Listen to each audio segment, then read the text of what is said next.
nossa conversa hoje é com um dos mais respeitados empresários do showbiz, um grande empresário também. Oh, Stephen Altich, tudo bom? Hello! Como é que você está?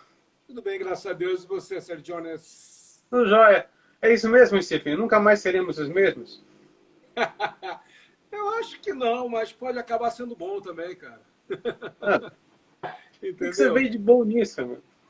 O que eu vejo de bom em quem não ser mais os mesmos? O que você vê de Cara, bom nessa... eu acho sempre interessante ter que se readaptar, né? Eu acho bacana você ter que se reinventar. Eu acho que as pessoas têm a sua chance de dar suas viradas aí na vida, e essa é uma virada que veio coletiva, veio para todo mundo. Então, eu acho que é interessante. Uma virada democrática, né? A gente não vive num governo democrático, mas a doença virou democrática, né?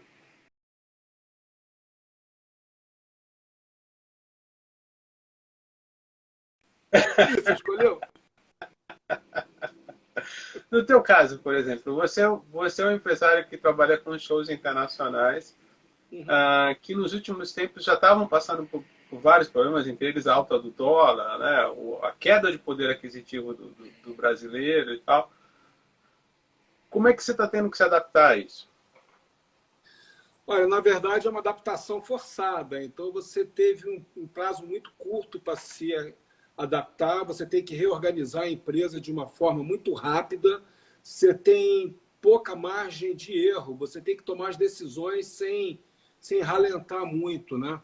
No nosso caso foi uma coisa muito espontânea, porque a gente estava acompanhando de perto isso lá fora. E antes de chegar o temor aqui no Brasil, a gente tinha o temor dos artistas que estavam começando a ficar grilados em vir. Alguns deles com problemas de: será que eu consigo voltar? Será que meu país vai deixar a fronteira aberta para eu voltar? Então, na verdade, a gente estava acompanhando esse feedback de lá, né? Então, a gente estava ficando nervoso. Eu comento com as pessoas mais próximas, assim, que eu estava esperando a hora que o gate ia fechar. E eu ficava assim em volta: caramba, será que vai ser antes do Renascença? Será que dá tempo de fazer o Renascença? Faltam 5 dias para o Renascença, faltam 4 dias para o Renascença, pumba, fechou o portão. Com 4 dias para a chegada do Renascença, fechou o portão. E aí aconteceu uma coisa muito interessante, a gente estava nessa, eu sabendo que o empresário e ela estavam extremamente... Ela já é idosa, né? Ela já tem uma idade, ela tem certos problemas de saúde, então ela tinha o grilo dela com a saúde dela. Então, a gente já vinha acompanhando esse certo temor, mas em momento algum ela levantou a palavra não fazer. Então, eu fui levando o acelerador até onde eu pude.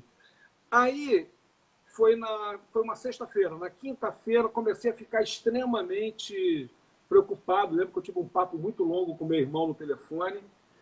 Aí ele é muito pragmático financeiramente. Ele falou: Steve, olha só, quanto custa mais, fazer ou não fazer? E toma a sua decisão. Então, passei aquela madrugada toda pensando e vendo os formatos. Acordei de manhã, dei uma acionada nos contatos que eu tenho dentro do governo e procurei saber se havia uma possibilidade do governador decretar um lockout. Ele falou: olha, Steve, a gente está ouvindo isso já tem uns 3 ou 4 dias, mas vai ter uma reunião de gabinete por volta de meio-dia, 1 hora da tarde, eu vou te dar um feedback. Liguei para o Vivo Rio e para o EDA, lembro disso como se fosse ontem. E aí eu falei: olha, está rolando essa possibilidade, que nada, Steve, não vai ser tanto assim. Falei: olha, eu estou dando uma checada, então se vocês querem checar também ou não. E aí acabou que meu contato me ligou 1h15 e falou: Steve, se prepara que vai fechar tudo. Eu falei: a partir de quando? Ele falou: a partir de hoje às 5 da tarde. Eu falei: putz, cara, antes de ligar para todo mundo, eu liguei para o Renascença e falei o seguinte: olha só, bloqueia, não vai rolar mais semana que vem o show, daqui a pouco eu te ligo para a gente estudar novas datas. E aí eu liguei para o Vivo Rio, não, a gente tem Pat Metheny na terça-feira, tá tudo certo. O EDA, a casa já estava mais preparada, porque o Dória tomou uma decisão antes do estado do Rio de Janeiro. O Dória tomou a decisão de lockout às 48 horas antes, ou 24 horas antes. Sim. Então, o que aconteceu? Eu acionei as duas casas, falei: eu não vou fazer, e já acionei as datas substitutas do Renascença no mesmo dia. E aí, cara, vim para casa com a viola no saco e desde então não saí mais. Vim para casa e comecei o meu lockout aqui com a minha família, extremamente preocupado com resultados financeiros, mas eu tinha tomado a decisão que tinha que tomar. Ou seja, eu fui pragmático porque eu tive que me reorganizar nisso. Tive outros problemas com o musical da Tina Turner, porque a gente estava praticamente esgotado em todo lugar. O Musical Box também estava indo muito bem. Quer dizer, a gente teve um volume grande de coisas para resolver, né? E tinha um musical do Frank Sinatra agendado para o segundo semestre. Enfim, a gente estava com o primeiro semestre todo agendado. A gente trabalha com certo advance. Show internacional você tem que ter uma agenda já pré-programada, porque a agenda dos caras lá fora não é que nem a daqui do Brasil. A agenda dos caras lá fora é 24 meses, 36 meses. A agenda já está praticamente fechada. Então, a gente já trabalhava com o final de 2020. Né? Então, a gente teve que cancelar, reagendar, reestudar. Você linkar uma turnê com 5, 6 cidades é muito complicado. Você depende de disponibilidade de data em todos os teatros. Depois você tem que consultar o exterior e saber se eles também estão disponíveis nessa data. E depois você tem que ver como é que fica a questão dos impostos, porque quando você remete o dinheiro para pagamento, você já paga o imposto. Então, a situação da Top Cat hoje é drástica, na verdade. A gente fez o pagamento de cachê dos artistas, a gente pagou os impostos dos artistas, a gente pagou as passagens dos artistas, alguns hotéis foram pagos para os artistas. Então, a gente tem uma boia no oceano com as companhias aéreas desde que eu faço o show até 31 de dezembro. Ninguém vê uma situação próxima a finalizar até 31 de dezembro. Eu não falo em não reabrir as casas, mas eu falo a questão psicológica do público se movimentar, em querer participar, essa coisa toda. Os cachês estão pagos, é a parte que eu estou mais tranquilo. Os artistas vão reagendar sem grandes problemas. Mas o dólar era 4 e hoje, entendeu? O dólar era 4,60. Era 4, virou 4,20, 4,40, 4,60 e agora a gente já para de olhar porque eu estou em casa brincando com meu filho, sacou? Parei de fazer as coisas. Então, na verdade, passagem aérea é um grande problema, hospedagem é um grande problema, disponibilidade do artista, porque o que vai acontecer? Vai ser uma corrida desenfreada por data. Os artistas vão querer trabalhar. E como o faturamento deles é maior na Europa e nos Estados Unidos, vão querer ficar por lá, não vão querer vir para a América Latina. Então, também vai ter esse outro problema. Mas tudo se resolve, cara. Eu acho que tem muitos problemas aí pela frente, eu acho que tem muitos, mas eu acho que vai ser um grau de risco grande, vai ter que ter bastante coragem, vai ter que ter bastante experiência. Eu acredito muito no profissionalismo, eu acho que o vírus vai trazer essa benesse, que é uma coisa que eu brigo no mercado há muito tempo, entendeu? É chato falar, mas tem muito amador trabalhando, muito complicado, e coloca o business numa forma de risco muito violenta. Eu acho que o profissionalismo vai ser a carta básica para tudo. Acho que quem souber trabalhar vai descobrir seu formato, vai solucionar seus problemas. É claro que com todas as dificuldades de um país que já vinha numa crise econômica violentíssima, mas eu acho que as pessoas vão ter que se reinventar e vão ter que se descobrir. Setembro 11 não foi diferente, como a gente falou. Você tinha me falado à tarde, acho que a gente pode conversar sobre isso, que vai diminuir, inclusive, o espaço para as casas, não é isso? Sem dúvida. Eu acho que além dessa corrida desenfreada de sobrevivência, porque você tem o pagode, o rock, o MPB, o clássico, está todo mundo parado. E essa turma precisa sobreviver. Vai todo mundo vir de uma forma absolutamente faminta para trabalhar. Vai faltar palco, porque, na minha visão, o primeiro setor primeiro subsetor do setor que vai ser extremamente afetado são os locais de apresentação. Essa é a minha opinião. Eu acho que as casas de médio porte, pequeno porte, vão passar bastante dificuldade. Eu acho que... Porque essas casas trabalham com break-even, trabalham com a curva de equilíbrio muito lá em cima. Ela precisa daquela capacidade total de trabalho. Então, o que vai acontecer, notoriamente, é só você acompanhar um pouco a imprensa, o que vai acontecer vai ser a liberação do lockout lentamente e você vai ter as liberações com capacidade menor das casas. Então, por exemplo, um jazz club de 300, 400 lugares provavelmente vão liberar metade, 50%. Um Vivo Rio, que tem 2.000 lugares, vão liberar para trabalhar com 1.000. O EDA, que tem 3.700 sentados, eles vão querer trabalhar com 1.500. O que acontece? Algumas casas não sobrevivem com metade do faturamento. Então, eu acho que as casas pequenas vão ter realmente dias muito difíceis. Eu sinto muito, porque são verdadeiros criadores de nicho, são criadores de novas tendências. Então, as novas tendências não surgem em casas grandes, infelizmente. Steve, estão perguntando aqui se você acha que também não está na hora do mercado começar a rever os valores e os custos da produção dos artistas. Sem dúvida. Mas veja bem o seguinte, tudo é uma questão de oferta e de demanda, né? E de receita também. Se o público quer um show extremamente complexo, se o cara quer ver um show do Rolling Stones no estádio do Maracanã, precisa de um palco muito grande. Um palco muito grande precisa ser ornamentado. Um palco, para ser ornamentado, precisa ser iluminado. E um palco muito grande precisa de um bom som. Isso custa caro. Tá certo? As pessoas pensam logo em receita dos artistas. Não é isso. A produção tem um custo, tem vários insumos de produção que pesam no preço do show e, sobretudo, no preço do ingresso. As pessoas têm que parar de achar o show está muito caro. O produtor não joga preço de show ao léu. Existe um Excel já, sei lá, 40, 50 anos que as pessoas aprenderam a mexer. Talvez eu não possa generalizar, mas eu acho que os produtores acostumados com o trabalho profissional montam a sua planilha de preço em cima dos seus custos. Entendeu? Então, o que acontece?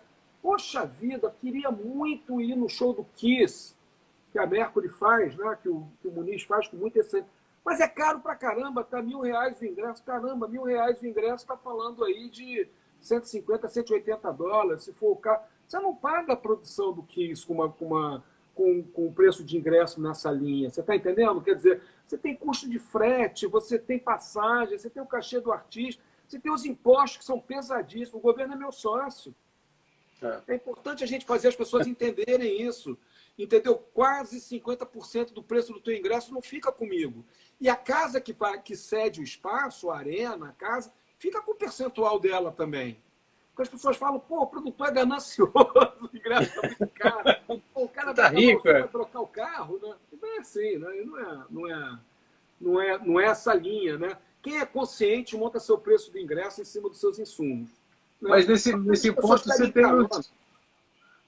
você tem os sertanejos que aprenderam a cobrar do bar, né? Cara, veja bem o seguinte, tem um empresário famosíssimo, que já faleceu, você certamente conhece, que é o Bill Graham, que é o empresário dos empresários, é o pai de todos, é o cara que ensinou tudo a todo mundo. O cara foi o primeiro a levar os artistas ingleses para os Estados Unidos, enfim, ele criou o Phil Morris, só uma pequena apresentação, o cara é uma sumidade. Ele falava o seguinte, ele falava que primeiro vamos trazer os garotos ao nosso espaço, depois vamos esvaziar os bolsos deles. Entendeu? É isso. Então, primeiro ele cria uma maneira de trazer o público e depois você explora o estacionamento, explora o bar, explora a camiseta, explora... Agora, você tem que ser muito organizado para explorar isso tudo. Você tem que ser muito... você tem que verticalizar a tua produção, entendeu? Você não dá para você cuidar só do show, só tem que cuidar de uma área enorme, entendeu?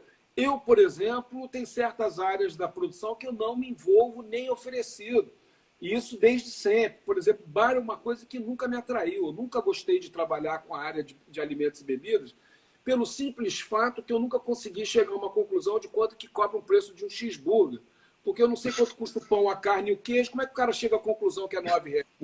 Então, eu não sei. Eu nunca entendi essa conta, da mesma maneira que muitos não entendem o preço do ingresso. Né? Então é isso. Tem um amigo meu que é dono de restaurantes, ele fala, pô, adoro quando um amigo meu chega e fala, sou doido para montar um bistrozinho. Aí ele fala, monta, o que vai dar no teu bistrozinho? Aí os caras falam, pô, cara, queria fazer um show na minha casa. Eu falei, monta, vai lá, beleza, monta na tua casa. Eu nunca me entendi com bar, Sérgio. A verdade é essa, eu nunca tive... Os sertanejos têm uma maneira de exploração comercial que é muito interessante, é respeitável. Há de convir que eles trouxeram a estrutura de mega evento para o Brasil. A gente teve shows enormes com uma bela infraestrutura, mas eles trouxeram isso de uma forma muito contundente. Não foi um ou dois cases, né? Veio uma linha muito grande de sertanejos de sucesso e conseguiram colocar uma qualidade e instruir o profissionalismo dentro desse setor, que é brilhante. Essa coisa Em 2000, eu fazia um evento muito grande em Itaipava, que eram 10 dias com 2 ou 3 shows por dia, e a gente fez durante 5 ou 6 anos, bastante tempo lá. E ali, em 2001, se você for olhar, a época que os sertanejos começaram a realmente explodir. E ali a gente contratou Daniel, Sandy Júnior, Chitão, enfim, toda a primeira leva, o Zezé, essa turma toda, sabe, super amigo de todos eles, dos empresários. E era impressionante como os caras chegavam com 5, 6 caminhões, paravam o caminhão em frente ao palco e traziam o palco deles para dentro do palco da gente, entendeu? Uhum. E isso tem que ter muito profissionalismo para fazer. Os caras sabiam fazer, cara. Então, aí eu levei o América para essa feira. Levei o América. Foi a primeira vez que eu trouxe o América para o Brasil. Eu fiz o América da turnê geral e um cara me procurou. Steve, você não quer fazer o América em Petrópolis? Você tá maluco, cara? Como é que eu vou fazer o América numa exposição de gado? A coisa não vai funcionar nesse negócio. Aliás, por causa desse show, eu acabei fazendo depois da produção da festa. E aí a gente fez o show do América, mas, pô, eu cheguei com o América lá. O América faz 200 shows por ano nos Estados Unidos. O América faz qualquer história, concorda? Sim. Então, Sim. cara, o América chegou lá, deu o recado dele com equipamento muito menor. Mas o palco era clean, não tinha nada. O palco do sertanejo já tinha uma coisa maravilhosa. Eu, pessoalmente, sou fã da maneira de produção que eles trabalham, sou fã dos escritórios, são muito bem organizados. A maneira que o Sorocaba conduz as coisas é impressionante. Então a gente não pode falar. Você trabalhou com vários artistas de MPB. Uhum. Você acha que nisso a MPB, entre aspas, pecou? Não pensou nessa grande produção que os sertanejos... É outro momento, cara. Eu entrei no empresariamento artístico em 89 para 90, né, mais ou menos. O país vinha numa crise inflacionária sem vergonha. A gente tinha uma lei Sarney incipiente para a renúncia fiscal. A coisa era muito lenta, a recuperação. Eu lembro que a gente trabalhou com R$30 o preço do ingresso até os anos 2000. Ficou 10, 12 anos com R$30, com uma inflação gigantesca anual. Então, não havia receita para isso, entendeu?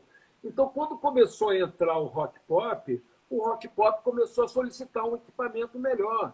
Eu uso um grande exemplo, que é o Frejá, que é um super amigo meu. O Frejá viajava com uma tonelada de equipamentos e não abria mão disso. E aí achavam o Frejá chato, achavam que o Mário Almeida ou o Duda enchia o saco pela produção. Que nada, já era uma maneira profissional do cara querer levar o seu som. O rock pop trouxe essa coisa para dentro do palco, né? Uhum. Mas a coisa cenográfica, eu lembro que eu fui um dos primeiros. Eu fiz a Marina Lima, que a gente ganhou milhões de prêmios, com Gringo e com Maneco. E aí essa dupla Gringo e Maneco explodiram no mercado depois dessa aventura com a Marina, né? O Caetano começou a botar o Elias Bauer. As coisas começaram a surgir meio ali, mas não havia dinheiro, né? Os valores eram muito diferentes, sabe? Entendeu? O Garagem Bambassen está fazendo uma pergunta interessante. Se é possível projetar o tempo dessa crise para o segmento, e o reflexo pode ser longo, meses, talvez anos. Como se reinventar nesse período? Bom, a crise é eterna, o reflexo é eterno. Tá? Eu acho que vai haver uma modificação muito drástica no segmento. Eu acho que vai haver uma readaptação muito séria no segmento. Eu acho que vai haver um reequilíbrio financeiro do setor. Eu acho que vai haver um reequilíbrio profissional do setor, mas eu estendo a mão dizendo o seguinte: calma aí, não se desespere, não. Fica de olho, se informe, vamos nessa, porque o mercado já estava mudando de uma forma muito, muito interessante. Eu estava lendo uma entrevista do empresário do Bon Jovi outro dia, e, na verdade, o Bon Jovi ainda se segura nos shows de arena, né? Ele ainda continua fazendo isso. Mas, cara, a sequência de artistas tem sido cada vez mais lenta, de artistas que fazem um ginásio desses cheios, com aquela mesma coisa, com aquele distanciamento do público. Então, veja bem o seguinte, o mercado ele é muito dinâmico, graças a Deus. Eu estou nele por causa disso. Provavelmente você é jornalista por Sim. causa do dia a dia diferente. Então, o mercado é muito dinâmico. Agora, vai mudar muito, eu não tenho dúvida disso. Impossível prever o tempo, porque depende do reflexo que você considere. Se você está falando do mercado brasileiro, os reflexos vão realmente ser tardios, né? Porque o mercado inglês e americano já vai ter seu delay para se reestruturar, já vai mudar muita coisa lá e vai refletir aqui. Agora, eu acho que, número um, artista popular vai ter muito problema por dois motivos. Primeiro, as prefeituras já estavam quebradas e agora elas vão afundar dentro do poço. Segundo lugar, você vai ter o medo das pessoas, o psicológico da aglomeração. Então, essas grandes festas, essas grandes feiras vão dar um tempo para acontecer, na minha opinião. Então, esse mercado de prefeituras, que você fala no caso do Rio de Janeiro, são 96 municípios, né? Eu não tenho de cabeça, acho que são 2.500 municípios, 2.700 municípios no Brasil, que é a grande receita da música popular, né? Do pagode, do samba, do sertanejo, do forró. Isso vai dar um tempo, né? Então, agora, isso vai se organizar? Vai, claro que vai, porque o público quer a música, o público quer ouvir a música, o público também vai ter o sentimento de querer sair dessa caverna que a gente está, também vai ter isso. Eu sou menos entusiasta dessa citação, mas eu acredito que vá sim. Não com muita euforia, mas eu acho que vai ter uma coisa. As pessoas costumam dizer, vamos sair todos muito melhor dessa crise. O cacete. As pessoas vão sair mais egoístas, cara. As pessoas vão sair mais fechadas, vão fechar no seu nicho, vão fechar na sua família, nos seus amigos. Eu acho que vão sair melhor aberto para o mundo é o cacete. Eu acho que não vai rolar isso, não. Eu acho que, como foi... A gente conversou hoje como foi o 11 de setembro. Foi outro mundo. As pessoas já esqueceram, porque já tem praticamente 20 anos. Mas, cara, o mundo mudou demais depois de setembro 11. Eu fazia shows internacionais lá, na Europa e nos Estados Unidos, com uma frequência absurda. De 2001 até 2003, 2004, foi uma seca danada. O mundo fechou. Os Estados Unidos não queria saber de estrangeiro com visto de trabalho e com visto de permanência nos Estados Unidos. Foi uma lenha de 2001 a 2003. As pessoas esquecem isso, né? Você sabe que eu entrevistei o Sonny Rollins, o saxofonista, e ele morava a poucos metros ali, né, do World Trade Center. E eu comentei com ele, falei, qual foi o maior reflexo que você viu do 11 de setembro? Ele falou, as pessoas começaram a ser simpáticas umas com as outras. Porque em Manhattan, você diz bom dia, o cara fala por quê? E com o 11 de setembro, essa história da proximidade da morte, né, de você estar morto numa questão de segundos, as pessoas começaram a ser mais simpáticas. Veja bem uma coisa. Existe uma diferença extremamente grande dos episódios. O primeiro episódio foi um ataque onde o americano, né, o cidadão americano, sofreu uma injúria bastante séria e isso comoveu inicialmente a nação e depois internacional, claro, mas machucou a nação.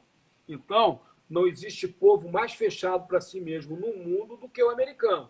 Então, ali rolou um fechamento e falou o seguinte, estamos todos juntos. E aí foram mais solidários, sim, deram a mão, sim. Mas eu vou te contar o seguinte, no mesmo dia do setembro 11, uma água mineral passou a custar $12. Os quartos de hotel em Nova York passaram a custar 3 vezes mais. Eu lembro disso porque eu estava lá. Se a gente tiver tempo, depois eu falo esse episódio.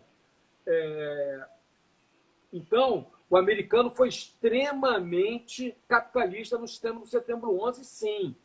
Tá? Então, e a questão do corona hoje, o que acontece é o seguinte, número um, as pessoas perceberam que vírus existe, né? Porque todo mundo fala, pô, estou com uma virose, e vai trabalhar, e vai... As pessoas perceberam que vírus existe sim, e existe uma possibilidade de mutações constantes desse vírus que vai tornar a população toda mais receosa. Isso é básico. Isso é básico. E outro que aconteceu é que, pela primeira vez na história do mundo, você paralisou o mundo inteiro. Você paralisou o mundo inteiro. Então, não existe uma coisa fechada para o americano. Existe uma coisa que influenciou decisões no mundo inteiro. São dois episódios muito diferentes. O 11, na minha opinião, de semelhança com esse caso agora, são as fronteiras. São as fronteiras. Eu acho que a grande consequência internacional do corona vai ser uma restrição, desculpa o termo, filha da puta com as fronteiras.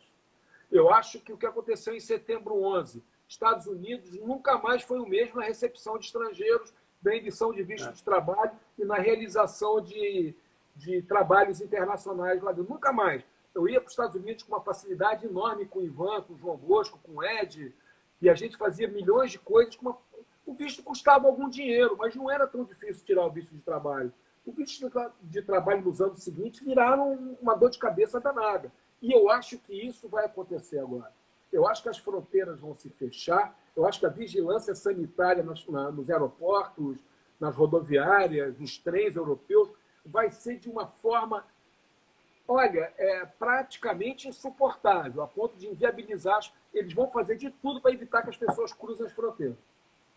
Essa é a minha opinião a curto prazo. Então, artistas que fazem shows internacionais, segurem sua onda, porque não vai ser fácil. Teve duas perguntas interessantes. Qual é o setor que vai ser mais impactado no mainstream? E se você acha que vai haver uma mudança na produção de shows? Acho que, de uma certa forma, a gente já respondeu isso, mas... Dando uma sintetizada, eu me sinto confortável, porque eu já trabalho nichado, né, dentro de nicho há um tempo. Né? Eu escolhi determinados setores da música que pegam um público mais velho, um poder aquisitivo um pouco melhor, música de qualidade, num local de qualidade. Enfim, eu já estava trabalhando nichado. E eu acho que é isso que vai acontecer. Eu acho que vão se fechar nos nichos e o que vai sobrar por um tempo são os mega eventos, vão ficar um pouco de fora disso na razão inicial. Eu acho que vai voltar a ter nichos menores e as produções vão ter que se adaptar à realidade financeira desses nichos menores. Então, acho que essa é a principal adaptação, entendeu? Eu penso que aquele show, que aquele conceito... Diga. Desculpa, aquele conceito de show balada que existia, né, do sertanejo, do forró, acho que isso vai dar um tempo, né? As pessoas não vão ter... Eu acho que vai dar um tempo, e, na minha opinião, um tempo razoavelmente longo, porque, volto a te falar, em vez de contratar uma série de prestadores de serviço, eu mandaria contratar um monte de psicólogo, porque eu acho que a população vai precisar muito de terapia. Entendeu? Então, eu acho que o problema vai ser convencer o público a ir. Convencer o público a ir. Eu acho que essa é a grande sacação. Como que você vai fazer para tornar o público confiável de ir no teu evento? Eu já tenho umas coisas na cabeça que eu prefiro ficar quietinho aqui. Eu já tenho. Cara, mas veja bem o seguinte. Vamos dar um exemplo de um produtor conhecido de São Paulo que ele trabalha só com um público bastante velho. Né? Uhum. Ele montou um esquema do transporte buscar esses mais idosos em casa. Ele prepara o jantar, os transportes são de confiança, os shows são às 7 da noite. Ele se preparou para esse nicho e dá certo. Ele não tem problema de público quando ele faz os shows. Ele traz uns shows assim extremamente... Você fala, meu Deus, mas quem é que vai assistir isso? Ele já tá vendido. Você está entendendo? Quer dizer, são as velhas temporadas na Europa, né, de música clássica que você é fã. Eu acho que os produtores vão ter que realmente trabalhar na ponta do casco e a gente tem uma consequência ainda interessante, que é você não ter mais as leis de incentivo da maneira que eram, né? Como Regina, explica isso. Um beijo, boa sorte para você. As pessoas ficam te sacaneando, mas as pessoas não sabem que qualquer um no teu cargo aí vão passar o sufoco que você vai passar e está passando. Então, na verdade, eu acho que sem renúncia fiscal já ia pedir para os produtores se reinventarem. E eu acho que agora, com break-even mais complicado, os produtores vão ter que saber se reinventar junto. Ou seja, vai ter que saber trabalhar com pouco dinheiro, só que trabalhar com pouco dinheiro vendendo qualidade, cara, porque se tiver uma porcaria, o público não vai. Então, aonde está essa chave, esse gap, é muito curioso. Eu conheço uns produtores que já têm esse raciocínio, entendeu? As leis de incentivo vão acabar? Sérgio, olha só, eu me formei em economia, não sei nem se algum dos professores está aqui, porque eu sou amigo de alguns deles até hoje. Me formei em economia em 89. E aí eu tinha que escrever uma monografia de graduação. E aí eu escrevi sobre economia da cultura. E eu foquei na 7.505, que era a Lei Sarney. Está até aqui do meu lado a minha monografia, porque na quarentena a gente começa a fazer um monte de coisa, mexendo no negócio aqui, achei minha monografia. Rapaz, no último capítulo da monografia, eu falei o seguinte: a lei de renúncia fiscal vai trazer um malefício muito grande para a cultura brasileira, porque ela vai destreinar as pessoas a trabalharem através das suas bilheterias. O produtor vai se acostumar a fazer os eventos com renúncia fiscal e vai esquecer a forma de fazer seu break-even, que foi o que aconteceu. Oscar Austin, o primeiro Rock in Rio, enfim, o Hollywood Rock tinha verba patrocinada, mas não renunciada. Grandes eventos aconteceram sem renúncia fiscal. Eu mesmo fiz turnês com a Marina, com o Ivan, com o Lobão. Eu nunca fui muito usuário de renúncia fiscal, não, tá? Depois de uma outra época, eu comecei a usar uma renúncia fiscal no estado do Rio de Janeiro, mas foi um outro cenário. Mas eu nunca fui muito usuário de renúncia fiscal, não. Então, o que acontece?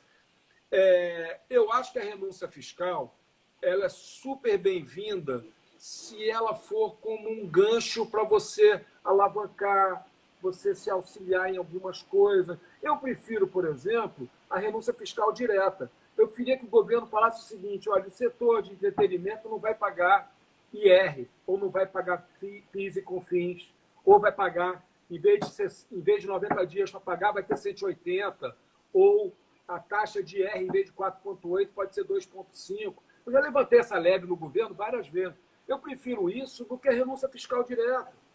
Porque a renúncia fiscal direta, ela acaba, em primeiro lugar, burocratizando. Em segundo lugar, ela é difícil de operar. O cara que faz o artesanato, ele não sabe mexer com a lei, é muito complicado.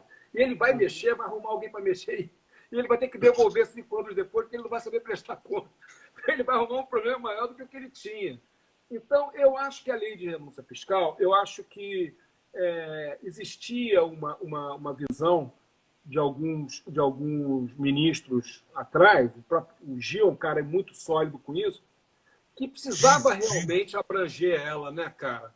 Precisava realmente levar dinheiro para quem precisa saber montar o negócio e não conseguia montar. Você está entendendo? Quer dizer, Sim. Nada contra o Rock in Rio ter renúncia fiscal, o Top Cat Blues Festival que eu fiz com renúncia, não usei renúncia fiscal, mas ele ter, enfim, nada contra, absolutamente nada contra. Mas eu acho que o dinheiro tem que chegar em outras mãos também. Agora, demonizar a lei é ridículo. Né? O que as pessoas fazem, dizer que a lei beneficia artistas ricos, isso é uma sacanagem. Isso aí é uma... E outra coisa, né? Você começou a ter uma qualidade de entretenimento que você não tinha no Brasil. Você tem uns musicais maravilhosos no Brasil, que deram emprego, eu não tenho o número correto aqui, mas deram emprego, se não me engano, só em São Paulo para 15 mil profissionais. Criou-se um mercado, né? Cara, é outro mercado. Você passou a ter crianças estudando música porque vislumbraram uma possibilidade de mercado ali no musical. Então, ficar demonizando Fernanda Montenegro por causa de lei de incentivo, isso é ridículo. Isso é uma palhaçada. Isso é digno de quem não sabe como funciona o preço do ingresso. Entendeu? Então, poxa, peraí, né? Acho legal todo mundo opinar tudo, mas eu acho o seguinte: antes de opinar e tacar pedra, se informa um pouquinho, dá uma focada, lê um pouco, sabe? Então, só voltando à minha monografia, então, o interessante é que eu escrevi esse capítulo na monografia, que a lei de incentivo corria o risco de tornar os produtores preguiçosos. E, cara, não tinha bola de cristal não, mas aconteceu, né? Aconteceu. Só que hoje a gente, então, vai ter dificuldade de receita e vai ter a diminuição na lei de renúncia fiscal. Então, você vai ter produtores se reinventando, tem que ser profissional para se reinventar. fizeram uma pergunta interessante sobre os patrocínios. Você acha que os patrocínios vão mudar? Olha, pior do que o artista anestesiado com a renúncia fiscal, os patrocinadores ficaram absolutamente restritos à renúncia fiscal. Cara, você ia pedir patrocínio nos anos 80, início de 90, você sentava com a diretoria de marketing. Uhum. Hoje eu sento com o diretor financeiro e contador da empresa para pedir patrocínio. Pô, você está entendendo o que acontece? Então, na verdade, você, antes de falar as empresas tinham uma verba de marketing destinada para fazer o seu marketing, essa verba caiu e a verba de marketing passou a ser do setor financeiro. Só que o setor financeiro quer esse dinheiro voltando. Uhum.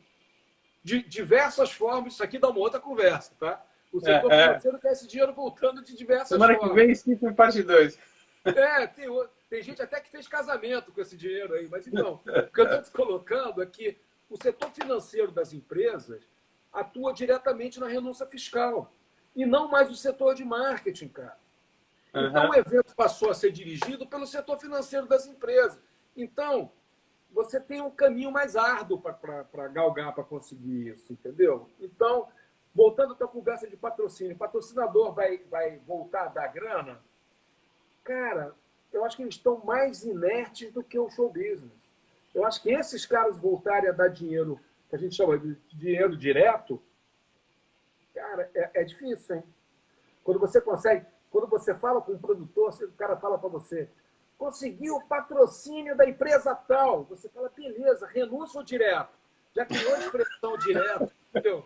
Então, é isso, sabe? Então, patrocínio direto, muito difícil, porque isso sai do caixa, não sai mais do bolso do governo, entendeu? Estou perguntando se o Hugo da Blues Rock fez uma pergunta interessante, que se você acha que essas lives também não revitalizam a música ao vivo. Cara, olha só. Postei isso no meu Facebook outro dia. Desculpa, mas eu acho isso um equívoco absoluto. Tá? A gente tinha conversado sobre isso à tarde. As lives suprem a necessidade de entretenimento de quem está confinado. Cara, não tem qualidade de imagem, não tem qualidade de som. Você vê só o braço do guitarrista, não vê o pé do baterista, não vê... Cara, sem pé nem cabeça. As lives são muito legais para você dar uma revigorada nas coisas. Não pensa nisso como atividade econômica, não, que é um equívoco. É um equívoco. Pensar em live como atividade econômica é de um equívoco absoluto. As pessoas, outro dia, às vezes a gente confinado, a gente fica com menos paciência, né? Então eu dei uma entrevista, a mulher me perguntou isso, eu quase falei, cara, desculpa, mas se prepara melhor aí para a entrevista, porque eu acho que você achar que esse é o novo caminho financeiro para os artistas está equivocado. Artistas sertanejos fazem 200 shows por ano, 180 shows por ano. Entendeu? O cara vai fazer o quê? 10 lives, 6 lives, 8 lives, 20 lives. E você acha o seguinte, que na live paga o custo direto que o cara teve para fazer? Não paga. E terceira questão básica é o seguinte, você compra DVD, bacana. Quantos DVDs ao vivo você compra? Do mesmo artista? O Caetano, que aliás tem DVDs brilhantes, né? Na época do Max PR na Universal, tem um DVD maravilhoso, que o Max era primoroso na produção. O meu Max está concordando com você. Né? Você tem o DVD espetacular, muito bem produzido, lindo, com som do cacete, com 5.1. O Max já queria botar 7.1, não sei o quê. Você fazia DVDs maravilhosos.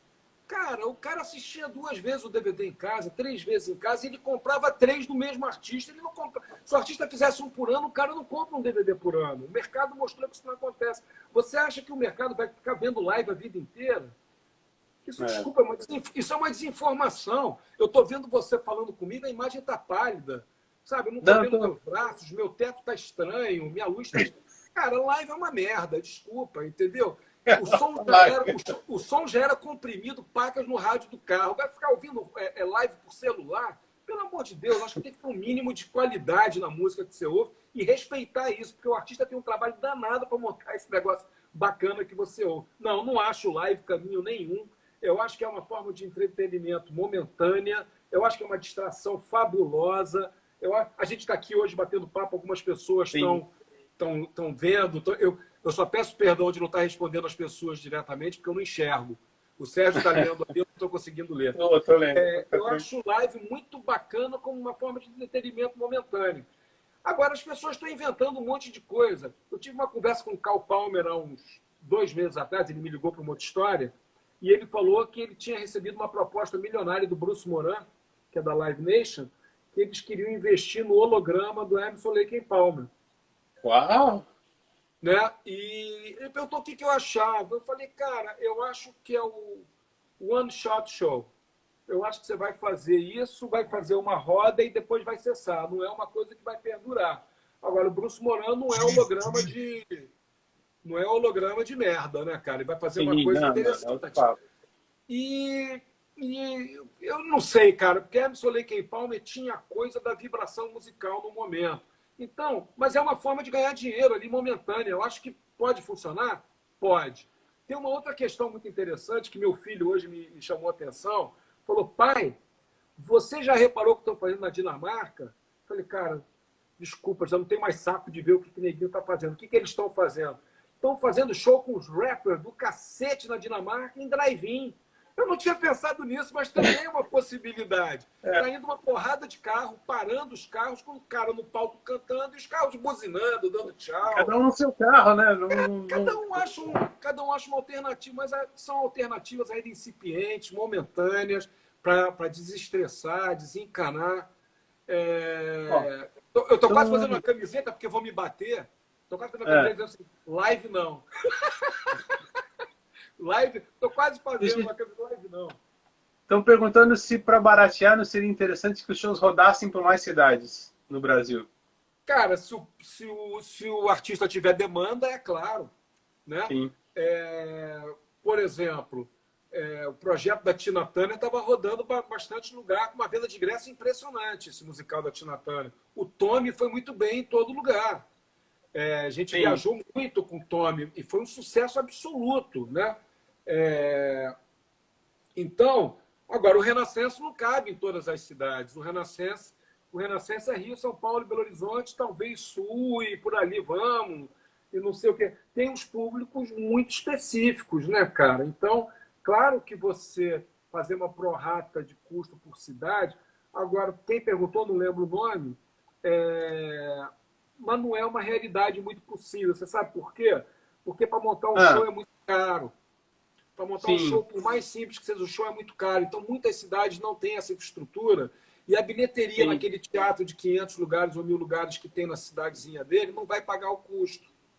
Então, vou te dar um exemplo muito rápido. A turma aqui acha ingresso de R$100 muito caro. Né? Mas vamos fazer um ingresso de R$100.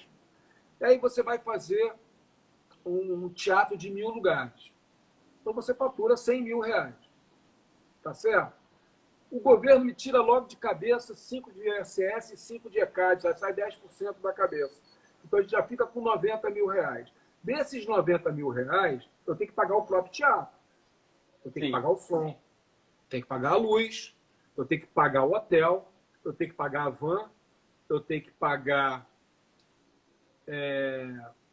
staff de segurança, de roleteiro, bilheteiro, etc. Tem que pagar a mídia, que é caríssimo. Então, digamos que sobe na mão do artista R$30.000. Lembrando que a gente lotou o teatro, hein, amiguinho? Né? Sobrou R$30.000. Desse R$30.000, eu emito uma nota fiscal, pago imposto de novo. E aí eu pago 20% de imposto. Então, me tira R$6.000. Me sobra R$24.000 para eu pagar o meu artista. Isso numa casa de 1.000 lugares com ingresso a R$100. Todo mundo acha R$100 caro. E R$1.000 em uma cidade do interior não é fácil colocar 1.000 lugares. Então, se você derrubar isso tudo pela metade, ou seja, uma casa com 500 lugares, o ingresso a R$50, você fatura R$25.000, o artista volta com menos 30. Sim. Então, essa é uma conta que você vê que eu falei em 3 minutos, uma contabilidade gigantesca, muito rápida. Não sei se as pessoas acompanharam. Mas é simples assim. É simples assim. Então, para você chegar em todos os lugares, você tem que ter um formato para chegar. Também vai ter isso, né? Vai ter artista fazendo show solo, paca, show de trio, show de duo. Stephen, vamos aproveitar que você é um produtor de sucesso. Digamos que algumas das pessoas que estão querendo ver a live querem ser produtores daqui a uns 9 anos, em 2029, assim, que conselho você dá? O que a pessoa deve procurar fazer primeiro para trabalhar um artista ou uma banda? Primeiro, pergunte a si mesmo por quê. Primeiro, pergunte a si mesmo por quê. Não é porque você adora música que você precisa atuar no mercado dela. Tá? Não é porque você come bem que você não monta um restaurante, né? Tá? Então, na verdade, a primeira coisa que eu diria é isso. Passando esse primeiro sarrafo, eu diria prepare-se. Prepare-se. O produtor tem que saber falar inglês bem, tem que entender pra cacete de contabilidade, tem que entender muito de marketing, tem que entender muito de música, estude música, porque eu estou de saco cheio de ver produtor que não sabe o que é uma corda de violão. Fica difícil de compreender um músico, um artista, quando o cara não compreende nada sobre instrumentos, sobre música. Uhum. Então, são vários inputs para você ser um bom produtor. Agora, o cara que quer ser produtor em 2020, em 2030, como você falou, eu acho que ele vai ter aí um tempo de observação interessante aí, né? Eu acho que ele tem que segmentar, ele tem que escolher qual segmento. Tem alguns segmentos que vão morrer. Tem alguns segmentos que vão morrer. Infelizmente, alguns segmentos que vão morrer. Como, por exemplo, se eu tivesse um filho que quisesse ser adestrador de animais selvagens, eu ia falar, cara, muda de profissão, porque não vai rolar mais circo para você trabalhar. Né? Aliás, já tivemos esse papo aqui em casa, muito longo, com meu filho, minha filha também. As profissões, ela tem que ter, hoje, você tem que ter uma luz para orientar o futuro de que profissão não vai se extinguir nos próximos anos. Né? E o produtor do show business, como ele está formatado hoje, ele tem que melhorar a visão dele, porque esse show business, da maneira que a gente está vendo, a gente já conversou na última hora, aí não sei nem quanto tempo a gente está junto, esse cara vai ver um show business diferente. Né? Show business diferente. Agora, espelhe-se nos caras bacanas. A gente aqui no Brasil tem 1 milhão de produtores bons, cara. Sabe? Tiro o chapéu para alguns. Não tem 1 milhão, não, mentira. Mas tem alguns que são. Tem alguns que são foda, tem uns de qualidade absoluta, absurda.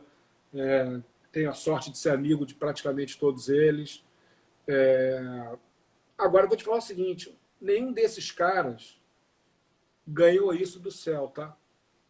Todos trabalharam muito, todos já quebraram financeiramente, todos já tiveram problemas absurdos com falta de dinheiro, com falta de trabalho, e persistiram, continuaram, quebraram, levantaram, quebraram, levantaram.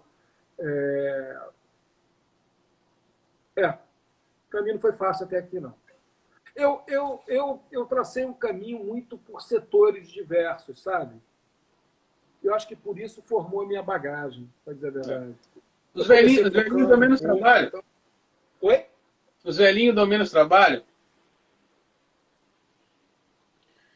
Cara, hoje sim, porque eles estão todos trancados em casa. Eu vi uma entrevista com o Alex Lifeson uma vez que ele falou, olha, só mudam as drogas, né? Sai a cocaína, sai a maconha, entra remédio para artrite, antidepressivo, metamorfo.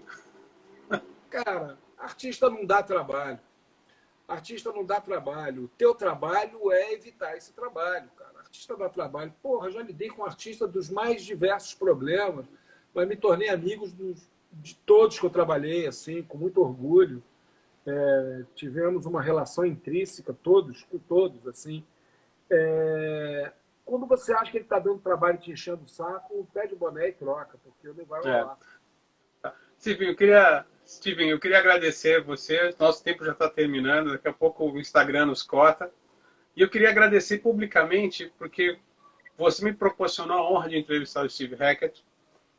E no caminho, né, do hotel em que ele estava para a editora Abril, ele contou uma história do Cream, né, que tinha gravado uma música de um bluesman, e graças aos direitos autorais, né, que essa gravação fez, o cara teve um câncer Eu lembro dessa tenebroso, história.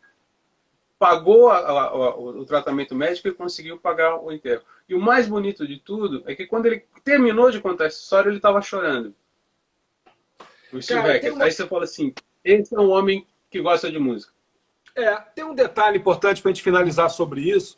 Eu acho que essa é a pedra fundamental da diferença entre a Europa, Estados Unidos e Brasil. É o fim da picada, o que o direito autoral faz nesse país. Entendeu? Eu tenho acompanhado aí a Sim. trajetória do Aldir, o Aldir internado no Miguel É, Couto, e é um absurdo um autor como Aldir Blanc, com a quantidade de hits que ele teve com o João, com a Elis, com o Ivan, com inúmeros artistas, o cara tem dificuldade financeira para sua atividade é, médica. Então, o direito autoral no Brasil é uma coisa que é uma briga de todos nós. E agora essa pérola dessa lei nova aí agora que vai tirar o recolhimento do ECAD em hotéis. É uma palhaçada isso. Quer dizer, o artista compõe, gasta, produz e não sei o quê, e as coisas tocam de graça em todo lugar, criado pelo governo federal essa lei. Então, na verdade, o direito autoral poderia preservar e mudar um pouco a história do que a gente está falando, porque hoje em dia esse cara ele podia estar em casa agora, preocupado com a quarentena, mas recebendo o direito autoral dele para sobreviver nesse inverno rigoroso que a gente vai passar aqui. é, E o cara passa sufoco porque ele não recebe nada. é. Não recebe nada. Entendeu? Então, isso é uma pedra aí para levantar, uma discussão. Eu não sou músico com recolhimento autoral, não sei o quê, mas eu acompanho isso dos meus artistas, dos meus amigos.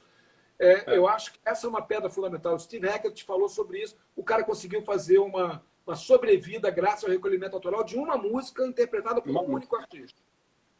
Interpretada por um único artista. Então, sabe? É isso. É isso. Sim, muito obrigado pela oportunidade e até a próxima conversa. E obrigado a todos que nos acompanharam. Cara, adorei fazer, te agradeço muito. Pô, foi ótimo. Todo mundo que assistiu aí, se quiser entrar em contato com a gente diretamente pelo Facebook, pelo Instagram, estou aí. Se quiser marcar de novo, adoro bater papo, só marcar. Te agradeço muito, Sergio Les. Um beijo, Silvio. Tchau, um beijo, cara. Tchau, tchau. Tchau.